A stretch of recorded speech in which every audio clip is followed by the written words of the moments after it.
कमजोर हो तो किसी ना किसी का शिकार तो बनोगे ही। मुर्गा कमजोर था, शिकार बन गया किसी और का। आप में ज्ञान नहीं है फाइनेंस की, आपको पैसे का कैलकुलेशन नहीं आता, कोई ना कोई शिकार कर लेगा आपका। आज के टाइम में वैसे भी लाइफ इंश्योरेंस वाले मेरे दुश्मन बने पड़े हैं। गरीब होने का सबसे आसान तरीका ये है कि अपना पैसा दूसरों को ये दिखाने में खर्च कर दो कि आपके पास कितना पैसा है। काश हमने 20 की उम्र में इन्वेस्टमेंट कर लिया होता तो आज नजारा ही कुछ होता। क्यों नहीं किया भाई, काहे नहीं किए?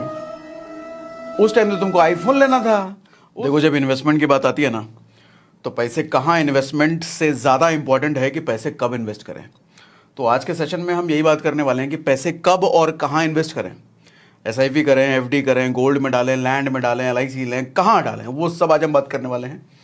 प्लस कई लोगों का सवाल होता है कि टारगेट बेस्ड इन्वेस्टमेंट, जैसे 15 साल बाद बेटी की शादी करनी है, 10 साल बाद बेटी को पढ़ाने के लिए हायर एजुकेशन के लिए भेजना है, मेरे को 10 साल बाद 2 करोड़ रुपए चाहिए, रिटायरमेंट में मेरे को 10 करोड़ रुपए चाहिए, वगैरह वगैरह। जो टारगेट है, इतने साल बाद मुझे इतना पैसा चाहिए, तो कहाँ इन्वेस्ट करें? सेफ हो, सिक्योर हो और अश्योर्ड हो कि इतना पैसा मेरे को इतने साल में मिल जाएगा।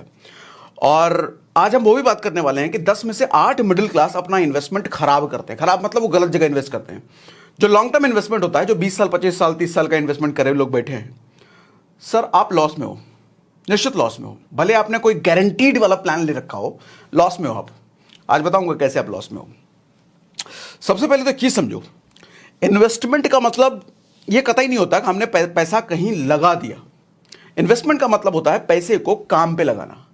जैसे आपने कोई ऑफिस खोल रखा है, स्टाफ हायर कर रखा है, तो स्टाफ को आप काम पर लगाया, पूरे महीने उससे काम करवाते हो, तब जाकर उसको सैलरी दे देते हो, है ना। तो 10,000 अगर आप सैलरी देते हो तो उससे आप 1 लाख रुपए का काम ले लेते हो। इसी तरीके से जब आप पैसा कहीं लगा रहे हो ना सर, SIP किया या कहीं भी किया, कुछ भी किया, कहीं भी डाला, तो पैसा काम पे लग जाता है। वो अब पैसा और पैसा कमाने में लग जाता है। आप देते हो इतना सा 10 साल तक, थोड़ा थोड़ा थोड़ा थोड़ा थोड़ा, 10 साल बाद जब वो वापस आता है, अपने साथ पूरा परिवार लेकर के आता है पैसों का। वो इतना सारा पैसा लेकर के आता है। कैसे हुआ? वो पैसे ने काम किया, आपने नहीं काम किया, आपने तो थोड़ा थोड़ा दिया। पैसे ने काम किया और पैसा लाने के लिए। जैसे रोबोट मूवी का एग्जांपल मैं लास्ट में दिया था ना, रोबोट मूवी रजनीकांत वाला। वो कैसा, एक रोबोट दूसरे रोबोट को बनाता है, दूसरा फिर और रोबोट बनाता है, वो फिर और रोबोट बनाता है, कितना बड़ा हो जाता है। इन्वेस्टमेंट का पर्पस ये होता है सर। इन्वेस्टमेंट का मतलब लोग सोचते हैं पैसा देना पड़ेगा, अरे 20,000 की मेरी सैलरी है, 2,000 उसमें चला जाएगा। लोग सोचते हैं चला जाएगा, अरे चला नहीं जाएगा। वो जिस जगह गया है ना, वो कमाने गया, और जब लौटेगा ना तो सबसे ज्यादा खुशी तुम्ही को होगा, और इतनी खुशी होगी कि रख नहीं पाओगे। उस टाइम तो बड़ा मजा आएगा, लेकिन देने में कष्ट हो रहा है। ऐसे ही लोग फिर 25-30 साल बाद कहते हैं, 40 की उम्र में, 45 की उम्र में, 50 की उम्र में, काश हमने 20 की उम्र में इन्वेस्टमेंट कर लिया होता तो आज नजारा ही कुछ होता। क्यों नहीं किया भाई, काहे नहीं किए? उस टाइम तो तुमको आईफोन लेना था, उस टाइम तो यहाँ मोबाइल चमकाना था, जूते चमकाने थे, तुमको एडिडास के जूते पहनने थे, हैं? तो गरीब होने का सबसे आसान तरीका मालूम क्या है? अपना पैसा दूसरों को ये दिखाने में खर्च कर दो कि आपके पास कितना पैसा है। फिर से बोलता हूं, गरीब होने का सबसे आसान तरीका यह है कि अपना पैसा दूसरों को यह दिखाने में खर्च कर दो कि आपके पास कितना पैसा है। 10 साल तक लगातार यही काम करो, 11वें साल आप गरीब हो जाओगे, निश्चित गरीब हो जाओगे। और आज ज्यादातर लोग यही कर रहे हैं, दिखावे में खर्चा जा रहा है। अरे गरीब होने के लक्षण है सारे। इसीलिए कहता हूं बजटिंग करो, बजट बनाओ। देखो, खर्चे के ना पंख होते हैं, पैर नहीं होते, पंख होते हैं। ये छोटे बच्चे की तरह होता है। छोटा बच्चा ऐसे 1.5-2 साल का बच्चा घर में होता है ना, आप अगर उस पर नजर न रखो तो कहीं भी भाग जाएगा, वो कुछ भी कर देगा, कुछ भी तोड़ फोड़ देगा, कहीं भी कुछ भी गिरा देगा। तो इसलिए गार्जियन नजर रखते हैं, अरे कहाँ गया कहाँ गया कहाँ गया, देखते रहते हैं। इसी तरीके से खर्चा होता है सर। अगर नजर नहीं रखोगे ना तो महीने क्लास में पता चलेगा, अरे इतना खर्चा हो गया, इतना खर्चा है तो हमने सोचा ही नहीं था, इस महीने बहुत खर्चा हो गया यार।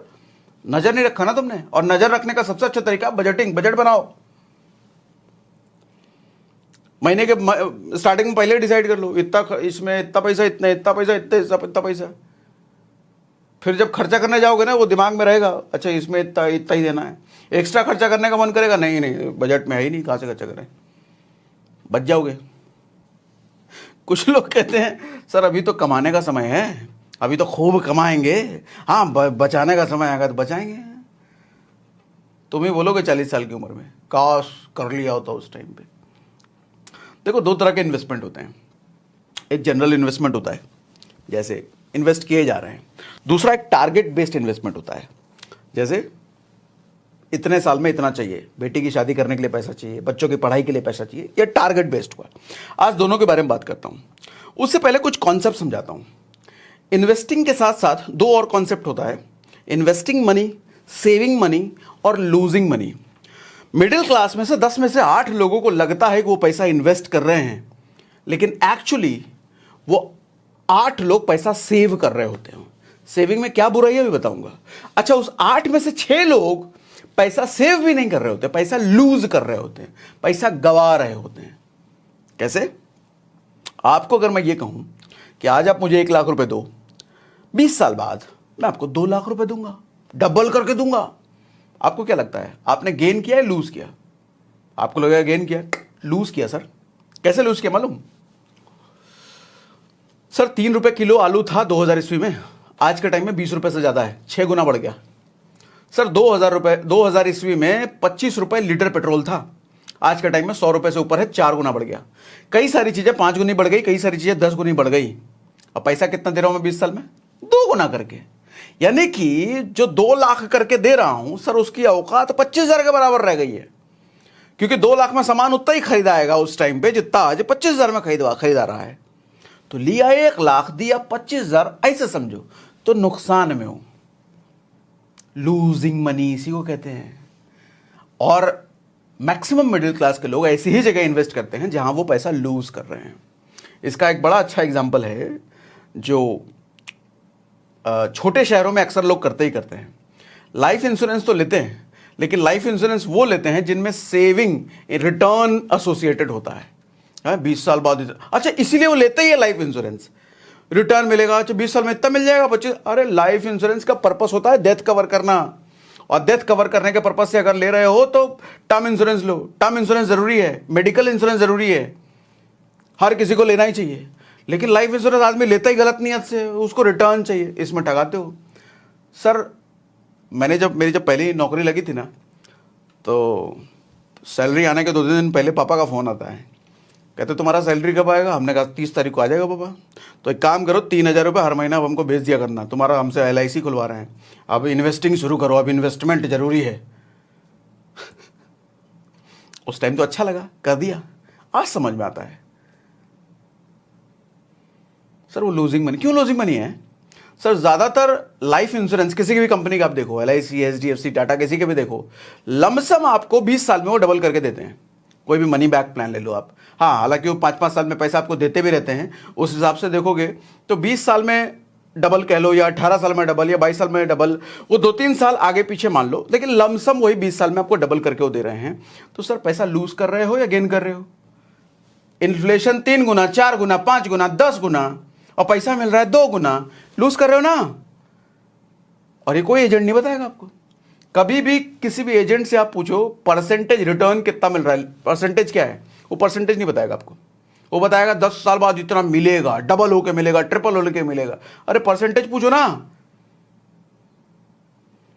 इसको बोलते हैं losing money. Maximum middle class का इन्वेस्टमेंट, सर वो इन्वेस्टमेंट तो नहीं ही है, वो पैसा सेविंग भी नहीं है, वो लूजिंग मनी है। मेरी बात से एग्री कर रहे हो? मुझे लिख के बताओ एग्री, कमेंट बॉक्स में मुझे लिख के बताओ एग्री, जल्दी लिख के बताओ एग्री कर रहे हो तो। और छोटे शहर में सबसे ज्यादा लोग लाइफ इंश्योरेंस सर रिटर्न के लिए लेते हैं, कोई डेथ के लिए नहीं लेता। आपका नहीं, आपका तो लॉस है, धड़ल्ले से लॉस है। देखो होता क्या है, आपका कम ज्ञान आपको दूसरों का शिकार बना देगा। मैं आज ही फेसबुक पर देख रहा था, कोई किसी ने फोटो शेयर किया था, वो रोती हुई मुर्गे का फोटो था, और उसमें लिखा था कि मुर्गा सुबह सबको जगाता है, इसीलिए दुनिया उसे मार डालती है। मैंने सोचा ये बात सही है क्या? मैंने कहा फिर बकरे को काहे मार डालती है, वो तो जगाता भी नहीं है। असल कारण ये नहीं है कि वो जगाता है इसलिए मार डाल, असल कारण ये है वो कमजोर है, और कमजोर को तो दुनिया काटेगी। अगर आप कमजोर हो तो किसी ना किसी का शिकार तो बनोगे ही। मुर्गा कमजोर था, शिकार बन गया किसी और का। आप में ज्ञान नहीं है फाइनेंस की, आपको पैसे का कैलकुलेशन नहीं आता, कोई ना कोई शिकार कर लेगा आपका, कोई ना कोई किसी ना किसी कंपनी का आपको, आप खेल हो जाओगे, आप शिकार बन गए उसके। दूसरा होता है सेविंग्स। पहला ये लूजिंग मनी, दूसरा सेविंग मनी। सेविंग मनी क्या होता है? अच्छा, लूजिंग मनी का सिंपल प्रिंसिपल समझ लो भैया, 7% से अगर कम रिटर्न मिल रहा है वो लूजिंग मनी है, क्योंकि लगभग 7% के आसपास इन्फ्लेशन है, महंगाई दर है, उससे अगर कम है तो आप पैसा लूज ही कर रहे हो ना। और जितने भी ये लाइफ इंश्योरेंस होते हैं सेविंग वाले, ये 5% 6% के आसपास इनका होता है, तो पैसा तो आप लूज ही कर रहे हो भैया। 20 साल में अगर डबल हो रहा है तो आपको कितना मिल रहा है? 6.5% 7%। उस 7% से यानी कम है तो आप पैसा लूज कर रहे हो। हमको अगर अच्छा, बहुत सेविंग पर बताता हूं। अगर आपको चाहिए कि पैसा मेरे को सेव करना है, 7% के बराबर का अगर आपको रिटर्न मिल रहा है सर, 7% 8% के आसपास मिल रहा है, तो पैसा सेव हो रहा है, ये समझो। आपका पैसा बढ़ नहीं रहा, पैसा इन्वेस्ट नहीं हो रहा। अब ऐसी कौन कौन सी जगह है? जैसे आप आरडी करते हो, एफडी करते हो, एनपीएस में पैसा डालते हो, national pension scheme, provident fund में पैसा डालते हो, ये सब सेविंग है, इन्वेस्टमेंट नहीं है। इन्वेस्टमेंट आपको पैसा आपका बढ़ के आपको नहीं मिलने वाला, पैसा आपका जितना है उतना ही आपको मिलने वाला है, क्योंकि इन्फ्लेशन महंगाई दर के बराबर चलती है। 7% महंगाई भी, 7% का रिटर्न भी, तो ये बराबर है ना।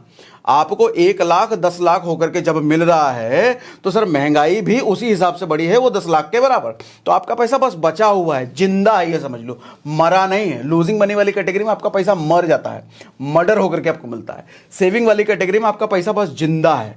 इन्वेस्टिंग में पैसा और पैसा कमा करके लेके आता है आपको। इन्वेस्टिंग कौन सी कैटेगरी है वो भी बताऊंगा, कहां डालना चाहिए वो भी बताऊंगा, पहले सेविंग समझ लो थोड़ा सा। अब जैसे एफडी, आरडी, पीपीएफ, इन सब में पीपीएफ अगर आप सेविंग के ख्याल से कहीं पैसा डालना है ना, आपको जिंदा रखना है, बस पैसे को बढ़ाना नहीं, जिंदा, तो पीपीएफ सबसे बढ़िया है।